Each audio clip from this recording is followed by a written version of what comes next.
예, 화요일 묵상의 시간입니다. 교회 안에서 종교적 행위가 아니라 하나님의 진실한 뜻을 가르쳐야 한다. 교회 안에서 종교적 행위가 아니라 하나님의 진실한 뜻을 가르쳐야 된다. 자, 이런 제목으로 또 오늘 묵상 함께 나누겠습니다.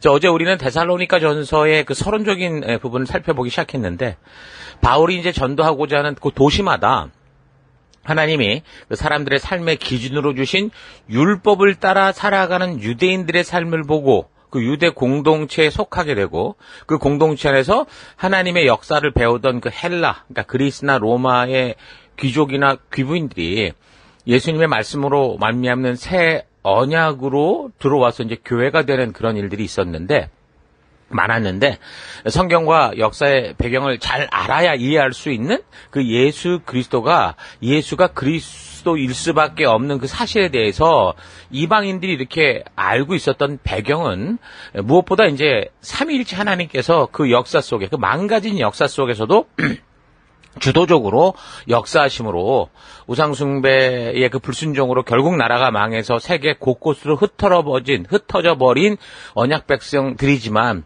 그 중에서도 그래도 이 남은 자들, 그러니까 디아스포라로 묶어서 자신들의 정체성을 잊지 않게 하고 또 삶의 길이 되고 진리가 되는 하나님이 주신 그 법도와 명령과 규례를 중심으로 살게 하셨고, 또한 그들이 이제 예수를 그리스도로 믿지 않아도 이렇게 하나님이 주신 법도와 규례 속에 담긴 하나님의 뜻, 인권 존중과 도덕과 윤리적인 명령, 정의와 공평에 따른 그런 명령을 따라서 그 음란과 욕심대로 살아가는 그런 지저분한 세상보다 훨씬 건전한 가정을 누리고 있었고, 그래서 도덕적으로나 윤리적으로나 바른 길을 걷는 유대 공동체가 될 수 있었다고 했는데, 그러니까 세상의 그 음란 속에 지치고 욕심대로 살아가는 일에 지쳐버린 세속의 사람들이 참으로 인간답게 살아가는 이 창조주의 섭리를 따라 소중한 인간의 삶에 대한 가치를 찾아서 하나님의 법도가 만드는 그런 사회, 그러니까 유대 공동체로 그래서 들어오려고 했기 때문이다 그랬습니다.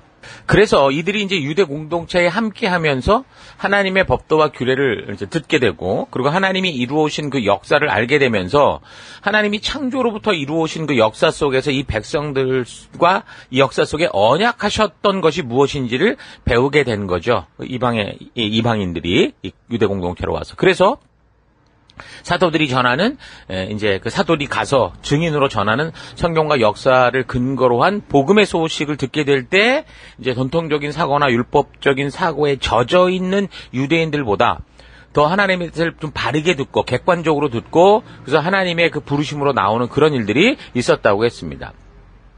그러니까 이방인들을 지옥의 땔감 정도로만 아는 이 유대 사회 속으로 들어간 이방인들은 직접적으로 유대인들이 차별을 하거나 하지는 않았어도 성경 속에서 하나님이 아브라함을 택해 이 민족을 그 약속 백성으로 삼으시는 것을 가르치면서 그 자신 이방인들 같은 경우는 그렇게 특별히 하나님의 택한 백성이라는 그 가르침을 저들이 이제 자기들이 그런 존재라는 걸 들으면서 부러워하기도 했을 거고, 반면에 이방인으로서 뭔가 위축되는 면이 분명히 있었을 건데, 사실상 율법의 핵심적인 메시지가 말하듯이 하나님 앞에서는 유대인이나 헬라인이나 가난한 자나 부한 자나 종이나 자유자나 남자나 여자가 차별이 없고 모두 그리스도 예수 안에서 하나다라고 하는 이 복음의 메시지를 이제 듣게 되는 이 이방인들이 하나님 안에서 모두가 같은 자녀요, 택한 백성이다라는 이 사실을 깨닫게 되면서 당연히 복음을 더 간절히 받게 됐다라고 볼 수 있습니다. 또 그 당시는 워낙 노예들이 많았기 때문에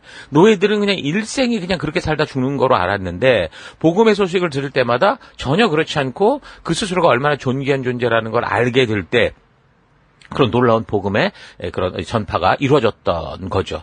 지금도 그래서 오늘날도 공산 독재 국가 같은 데서 이런 데 보면은 성경을 절대 못 읽게 하고 보지도 못하게 하잖아요. 왜 그러냐면 성경 자체에 그 안에 하나님의 이런 뜻이 있는 걸 분명히 볼 수 있기 때문이라는 겁니다.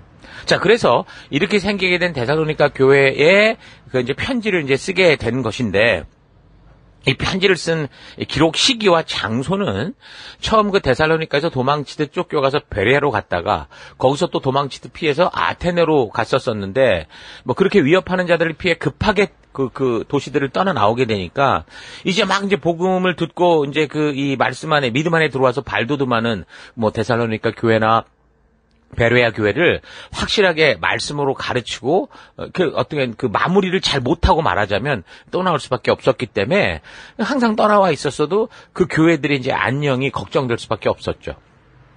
그래서 그 아테네에서 이제 그 동료를 만난 이 바울이 가능하면 이제 데살로니가로 가보려고 했어요. 2번이나 시도했다고 분명히 말씀을 하는데, 그러나 그럴 수 없는 형편이었고, 또 데살로니가 교회에 대한 염려는 계속되고, 그러니까 바울은 그래서 아테네에서 함께 있었던 그 일행 디모데와 실라를 만났을 때 다시 이제 그들을 그곳으로 보내죠. 데살로니가 교회를 권면하고 강화시키기 위해서 디모데를 파견해서 그 상황을 살펴보라고 한 겁니다. 그래서 디모데를 데살로니가로 그렇게 보냈고, 그리고 이제 바울이 그 아테네에서 고린도로 옮기기 전에 함께 있었던 실라를 첫 전도지였던 빌립보, 그 빌립보 지역으로 보내서 거기서 또 디모데와 같은 그런 상황들을 좀 살피고 와라. 그렇게 이제 일을 보냈던 거죠. 그리고 나서 이제 그 후에 바울이 이제 아테네에서 고린도 지역으로 옮겨가게 된 거고, 그리고 나중에 이제 시간이 흘러서 고린도에서 이제 데살로니가와 빌립보 지역의 성도들 그 지역을 살피고 왔던 디모데와 실라를 만나게 된 겁니다. 자, 그렇게 이 동역자들을 만나면서 걱정하던 데살로니가 교회 소식을 들었는데 그 성도들이 그 어려운 중에도 교회로 바르게 서가고 좋은 믿음의 모델이 되고 있더라 하는 소식을 듣게 되죠. 그래서 힘이 났던 거예요. 핍박을 받으면서도 믿음에 굳게 서고자 하는 그 데살로니가 성도들을 위해서 그래서 이제 격려하고 용기를 주기 위한 어떤 행동을 하게 되는 거죠.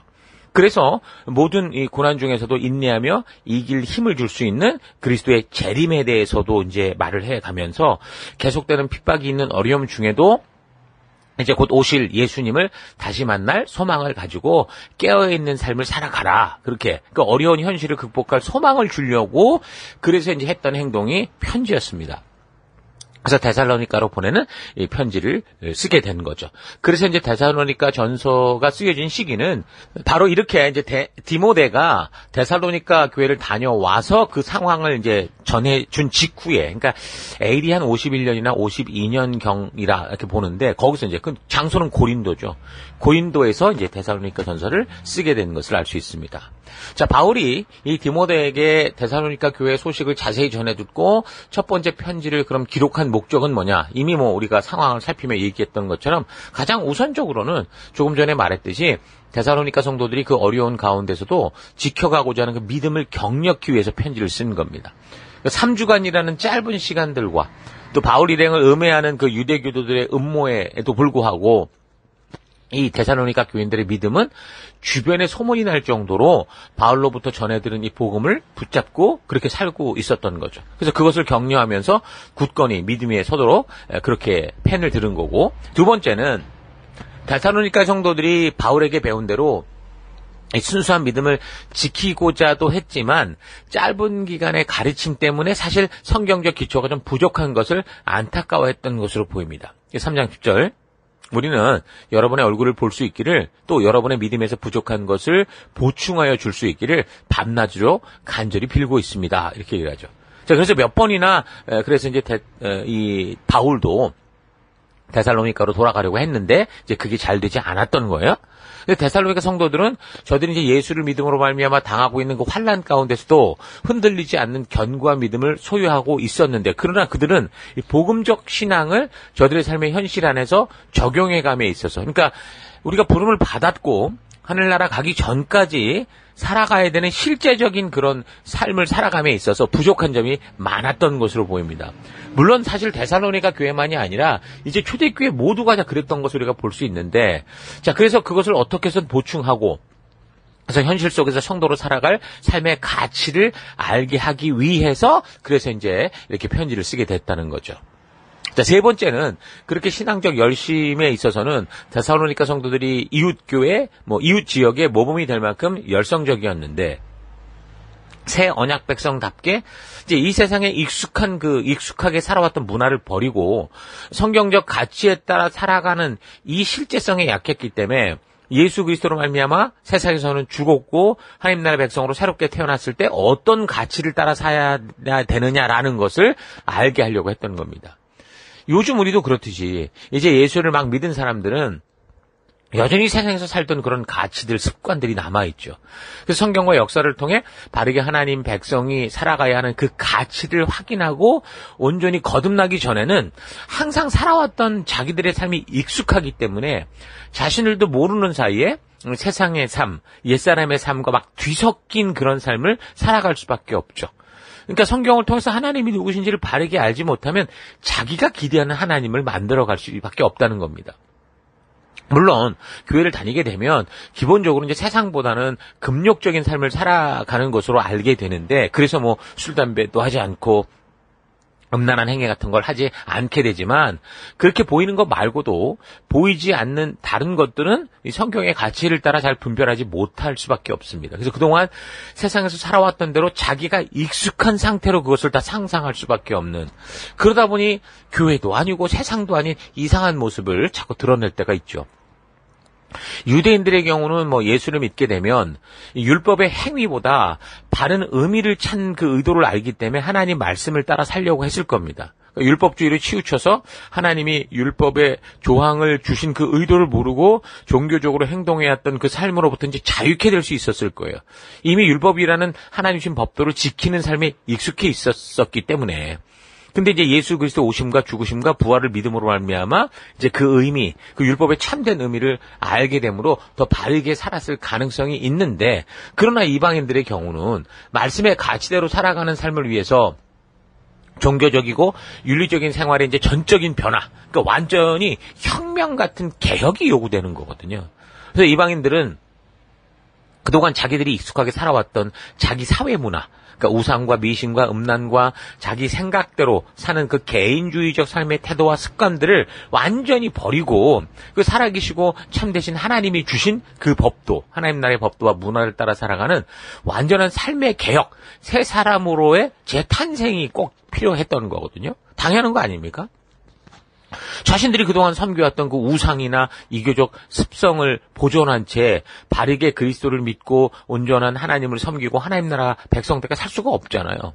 그래서 그들은 그리스도 교인이 되는 순간 지난날의 모든 습성에서 벗어나 전인격적인 변화를 꾀해야만 하는 거였습니다. 때문에 그들의 회심은 유대인의 회심보다 더 큰 결단이 요구될 수밖에 없었죠.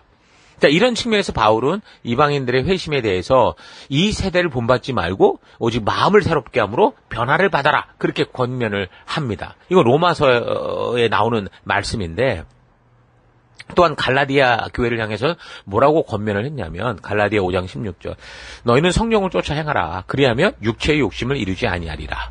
또 하나, 육체의 일은 현저하니 곧 음행과 더러운 것과 호색과 우상숭배와 술수와 원수를 맺는 것과 분쟁과 시기와 뭐 이런 것들이라, 이렇게 경계하거든요.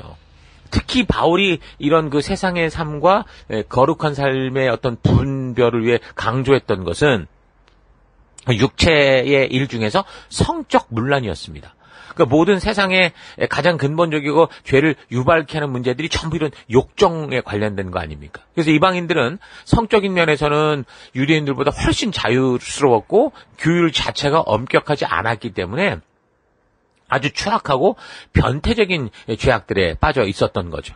오늘날로 말하면 성적으로 개방이 돼서 완전히 짐승처럼 살아가는 그런 사회였기 때문에 사실상 이런 성적인 문화에 대해서 이미 하나님께서도 레위기, 그러니까 이 율법을 주시는 그 처음부터 레위기 18장을 보면 아주 적나라하게 이런 것 하지 말라고 분명하게 금하고 있는 걸 우리가, 그래서 완전히 세상과 구별되라고 했던 것이 바로 이 성적인 부분이었습니다. 레위기 18장 2절.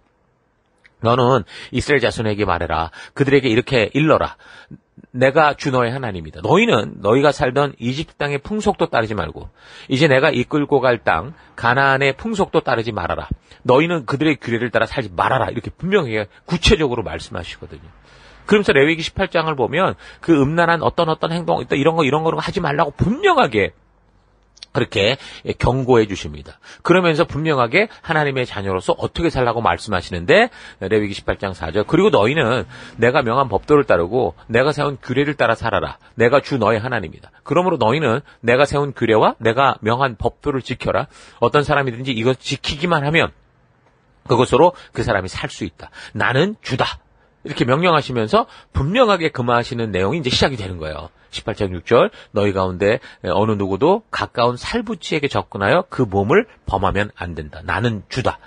너는 너의 아버지가 데리고 사는 여자의 몸을 범하면 안 된다. 그 여자는 너의 아버지의 몸이기 때문이다. 뭐 이런 식으로 이게 레위기 18장에 상상도 못하는 그런 이 일들을 쭉 얘기를 해요.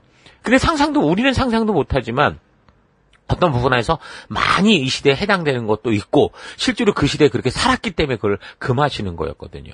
그래서 23절까지 확실하고 정확하게 그 음란한 이 죄의 내용을 끄집어내시면서 금하시는데 지금 우리 시대에 지금 이 비슷하게 막 돌아가요. 이게 여러 나라들이 동성애 같은 걸 합법화 시켜가지고 성 개방을 주장하면서 막 이 자유를 요구하는 것이 바로 여기 지금 레위기 18장에서 하나님이 직접 언급하시면서 하지 말라고 했던 그런 짓들을 지금 하고 있거든요.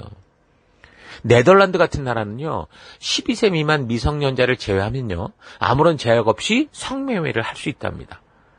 근친혼이 아주 합법적으로 인정되는데, 현재는 이복 또는 이부 남매뿐만이 아니라 부모와 자녀 사이의 결혼, 또 친형제, 자매 사이의 결혼도 실질적 제약을 두지 않고 합법화를 추진하고 있는, 그러니까 성경적 가치를 직접적으로 뒤집어 엎겠다는 완전히 욕정의 끝판왕 국가가 바로 네덜란드라는 얼마나 아름다운 나라입니까? 볼 때. 그런데 보기에는 그렇게 아름다운 나라인데 그 속은 그렇게 썩어 있는 나라죠. 스위스 같은 나라도 그래요. 독일, 네덜란드와 함께 공창을 허용하는 나라고 근친 및 소아성애 같이 하나님께서 분명히 죄악임을 알게 하는 일들이 아주 자유롭게 막 나가는 나라입니다. 이에 대해서 하나님이 분명하게 경고하시죠. 레위기 18장 24절 위에서 말한 것 가운데 어느 하나라도 저지르면 이것은 너희가 스스로를 더럽히는 일이니 그런 일이 없도록 해라. 내가 너희 앞에서 쫓아낼 민족들이 바로 이런 짓 하다가 스스로 자신을 더럽혔다. 따라서 그들이 사는 땅까지 더럽게 됐다. 그러므로 나는 그 악한 땅을 벌했고 그 땅은 그 저주자들을 토해내게 됐다. 거주자들을 토해내게 됐다. 너희는 모두 내가 세운 규례와 내가 명한 법도를 잘 지켜서 온갖 역겨운 짓 가운데 어느 하나라도 범하지 않도록 해라. 본토 사람이나 너희와 함께 사는 외국 사람이나 다 마찬가지다. 너희보다 앞서 그 땅에 살던 사람들, 그러니까 가나안 7족속이죠. 이 역겨운 모든 짓을 하여 그 땅을 더럽히고 말았다. 너희가 그 땅을 더럽히면 마치 너희보다 앞선 그 땅에 살던 이 가나안 민족을 그 땅이 토해내듯이 너희를 토해낼 것이다. 누구든지 위에서 말한 역겨운 짓 가운데 어느 하나라도 범하면 백성은 그런 짓을 한 그 사람과는 관계를 끊어야 된다. 그러므로 너희는 내가 지키라고 한 것을 꼭 지켜서 너희보다 앞서 그곳에 살던 사람들이 저지른 역겨운 풍습 가운데 어느 하나라도 따라가는 길이 없도록 해라. 그런 짓들을 하여 너희가 스스로 더럽히는 일이 없도록 해라. 내가 주 너희의 하나님이다. 그러니까 하나님께서 지금 가정의 기초를 파괴하고 더럽히는 이 음란에 관해서 아주 세밀하게 반복적으로 하지 말라고 말씀하시는, 이게 하나님의 뜻이 분명히 무엇인지를 우리가 기억해야 되는 것 잊지 마시기 바랍니다.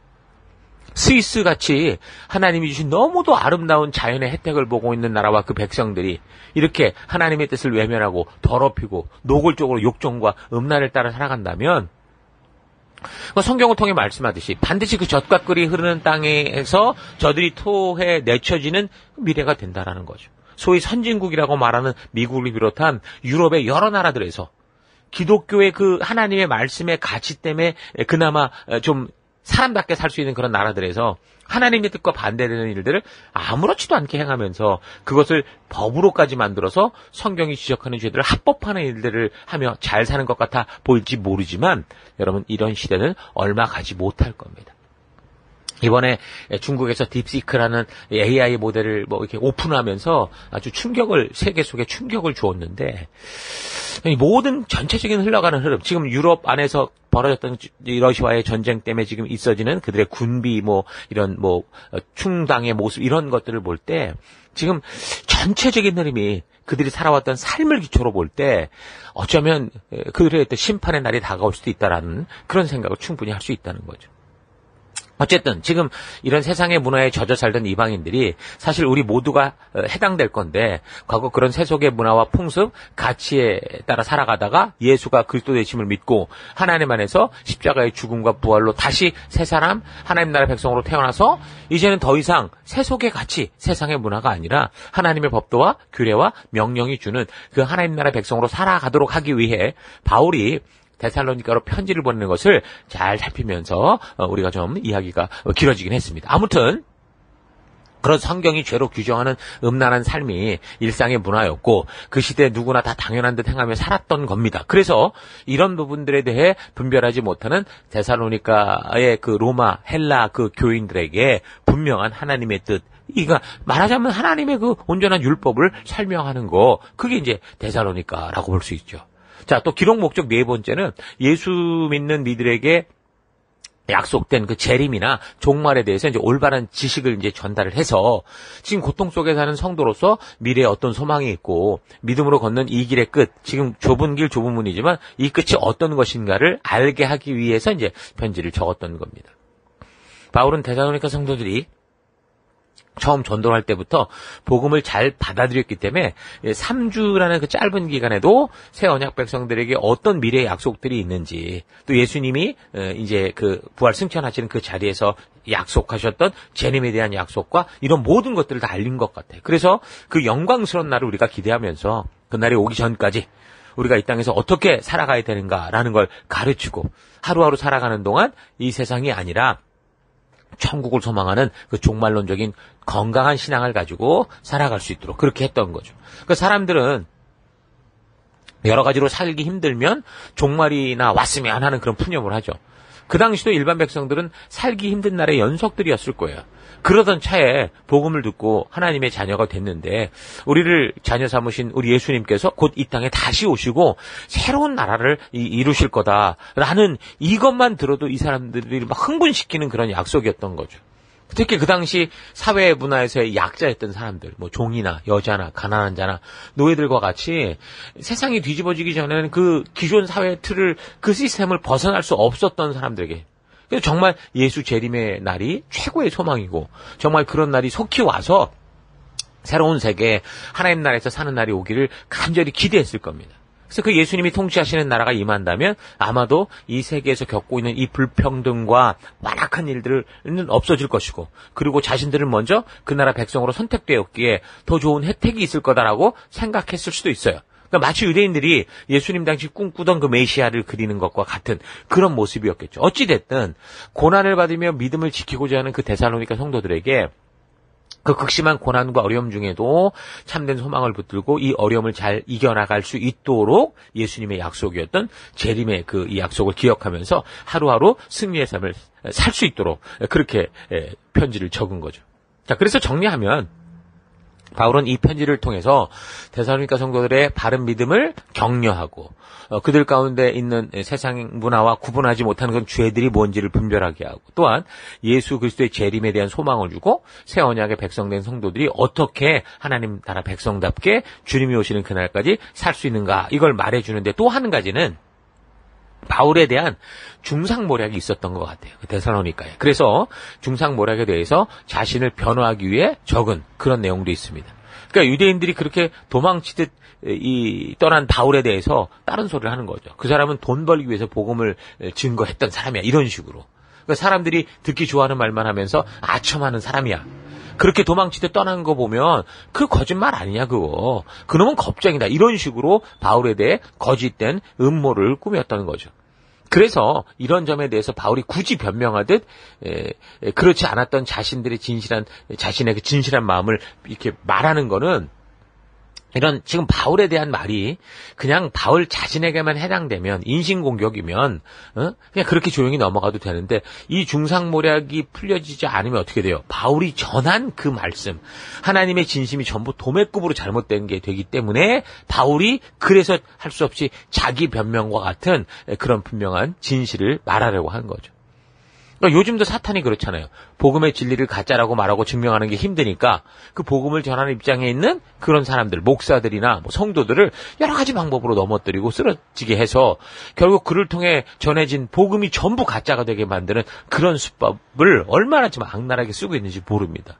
목사도 사람이니까 사람의 약점을 이용해서 음란이나 돈이나 명예욕 이런 데 빠지게 해가지고 그런 올무와 함정에 빠지게 되면 바로 그걸 가지고 이제 복음과 하나님이 전부 가짜다 이런 식으로 이제 속이고 있는 거죠.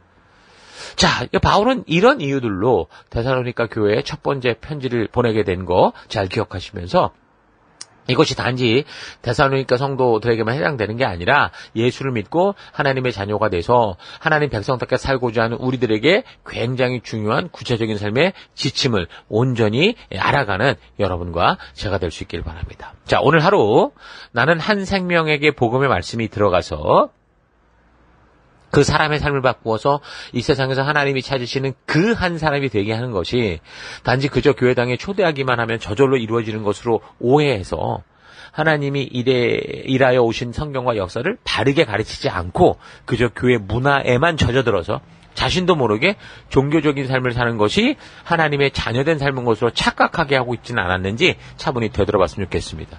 우리가 전도하는 것은 사람을 교회당에 데리고 와서 기독교 문화에 익숙한 사람을 만드는 게 아닙니다. 그렇게 예배당 문화에 익숙하고 숙달되어 있었던 이스라엘 백성들을 향해서 하나님께서는 이사야 선지자를 통해서 그런 종교적인 자기 만족의 삶을 살아가며 하나님의 이름을 함부로 쓰는 것을 절대로 난 너를 용납할 수 없다 말씀하셨거든요. 이사야 1장 11절. 주께서 말씀하신다.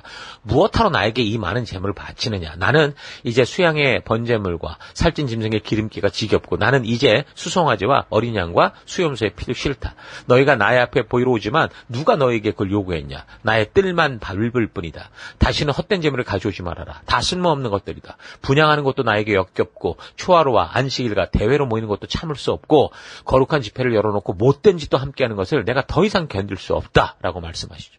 그러니까 우리는 예수님의 생명을 주고 그 하나님이 살리신 귀한 영혼들에게 종교적 행위를 가르치는 게 아니라 그래서 하나님께서 우리에게 어떤 사랑과 은혜를 주셨는지 왜 이런 일을 하셔야 했는지 그 하나님의 진실한 의도와 뜻을 알려야 되는 거예요. 교회당에 모아놓고 우리가 원하고 우리 일 편하게 만드는 종교적인 사람을 만드는 게 아니고 이 한 사람 한 사람이 하나님의 진실한 뜻을 알고 하나님이 창조하시고 우리를 부르신 온전한 인격체로서 스스로 하나님과의 인격적 만남을 통해 하나님과 동행하는 동행자요, 전도자요, 증인으로 서가도록 해야 되는 거예요. 그래서 우리가 교회로 모인 것이고, 그래서 우리가 셀로 모인 것이고, 그래서 우리가 교회 안에서 다른 거 하지 않고 오직 하나님의 살아계신 역사가 담긴 성경의 처음부터 끝까지 그 자초지종을 알리는 이 사명을 감당하는 겁니다.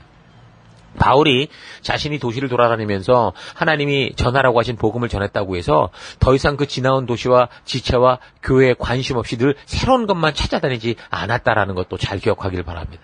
생명으로 태어난 성도들이 그리스도의 장성한 분량에 바르게 이르기까지 그래서 성장해서 온전한 성도의 교회로서 하나님이 부르신 전도자, 또 다른 증인이 되게 하기까지 끝까지 섬기고 세운 일을 감당했던 거 잘 기억하길 바랍니다. 그래서 우리도 이런 바울의 태도를 온전하게 배워야 되는 거죠. 그래서 하나님의 가족인 교회와 셀 안에서 우리는 우리와 연결된 생명들에게 최고의 관심을 가지고 생명을 낳는 생명이 되기까지 세워가야 됩니다. 자, 오늘도 그래서 각자가 보내받은 살아가는 삶의 현장에서 하나님께서 우리에게까지 이끌어 맡겨주신 이 생명들에게 진정한 복음을 전하는 우리가 됐고 또한 이제 그리스도 안에서 생명으로 태어난 교회와 셀 속의 지체들에게 하나님 백성으로 살아가는 그 백성의 가치를 알게 하는 하나님 말씀, 성경과 역사, 신의 언약에 대해서 바르고 온전하게 성실하게 가르치는 삶을 살아가는 여러분과 제가 되기를 주의 이름으로 축원합니다. 자, 오늘 하루도 힘내십시오. 잠시 기도하겠습니다.